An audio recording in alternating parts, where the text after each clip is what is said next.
Et comme vous savez, le taux de pénétration, c'est le rapport entre le volume de primes que vous collectez et le PIB. Donc, c'est ce rapport qui nous situe si bas. Et si vous excluez l'Afrique du Sud et l'île Maurice, ce taux tombe autour de 1%. Donc, c'est vous dire vraiment que nous avons tout à faire. Et c'est pour cela que les confrères qui, avec nous, vont opérer sur ce marché, plus que de la concurrence, nous avons du travail à faire pour développer ce marché. Et c'est pour cela que nous sommes très fiers d'avoir les deux partenaires que je citais tout à l'heure, parce que auprès de nous, ils apportent non seulement ce levier financier, mais également un apport industriel, parce que leur volonté est également d'accompagner le continent dans le développement de l'assurance. Aujourd'hui, on travaille avec les SFI sur l'assurance agricole, sur l'assurance pour femmes, sur un certain nombre de produits nouveaux que nous comptons introduire sur le continent, y compris ce pays. Avec Proparco, il en est donc de même. Et vraiment, au niveau du réseau Globus, nous sommes également contents d'avoir des partenaires avec lesquels nous pouvons faire des échanges de connaissances, parce que nous avons des membres du réseau Globus aussi bien au Caire, en Afrique du Sud, au Kenya, qui sur ces marchés-là ont certainement mis sur place un certain nombre de process, de produits avec succès, qui justement au sein du réseau Globus donnent lieu à un certain nombre d'échanges au cours de nos diverses rencontres.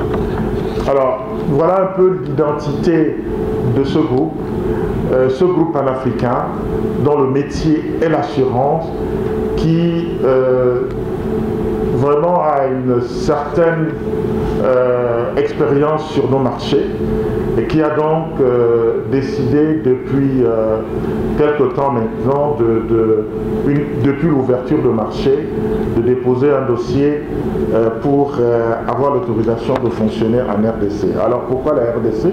D'abord parce que la RDC, c'est ce pays que nous admirons tous, pas seulement pour la qualité de sa musique, mais également pour l'importance de sa population, plus de 80 millions d'habitants, mais surtout pour la richesse du sol, du sous-sol, que je ne décrirai plus parce que vous le savez mieux que moi, et qui fait l'objet de beaucoup d'appétit. Et c'est pour cela que vraiment nous avons pour toutes ces raisons, toutes les raisons pour avoir cette ambition d'être présent dans ce pays. On a conscience qu'on n'est pas les seuls, ça je puis vous l'assurer. Pratiquement tous les grands groupes d'assurance manifestent cette envie depuis des années. Bon. Peut-être la petite différence que nous avons, c'est que nous avons toujours cru dans ce pays, quel que soit l'environnement, j'allais dire, socio-politique, qui pouvait à un moment peut-être faire hésiter certains. Nous n'avons pas hésité. Dès que le marché a été ouvert, nous avons dit, nous sommes des Africains, l'Afrique est notre seul terrain de jeu, nous n'investissons qu'en Afrique, nous n'avons pas absolument la philosophie de ceux qui attendent que tout roule comme l'horloge suisse pour investir. Parce que nous pensons que si ce continent doit se développer, c'est d'abord à partir de nous-mêmes. Et c'est vraiment cette volonté, cette foi dans notre croyance dans le développement de l'Afrique et de la RDC qui fait que depuis 2016, nous avons créé Activa RDC juridiquement, nous avons créé la société. Dès que le marché